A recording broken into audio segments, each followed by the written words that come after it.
Hi everyone, I'm Dr. Terri Alani, the Texas Tooth Lady. Welcome to my YouTube channel. Please feel free to subscribe. I know you guys loved the tartar video and the removal of tartar, so I have another really good case here.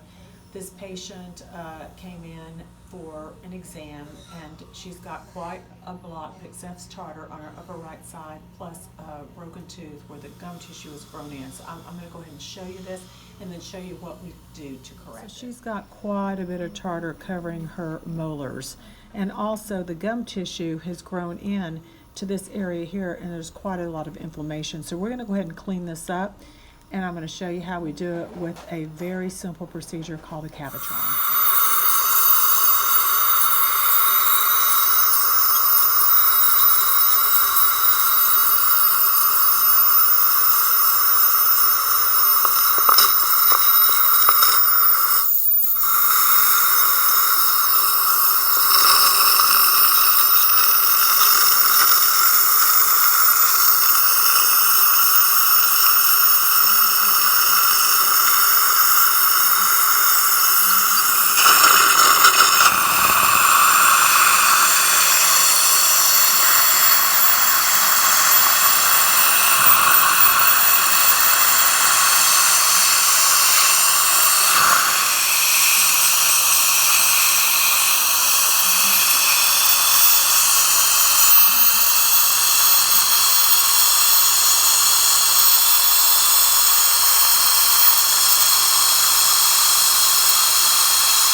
So tartar can build up quite quickly, some more on some patients than others, and it's so important to have it removed professionally by a dentist. There's no way you can do it. It can take only 48 hours for tartar to harden from plaque. So make sure you're seeing your dentist twice a year so this won't happen to you. I'm Dr. Terri Alani, Texas Tooth Lady. Thank you for subscribing.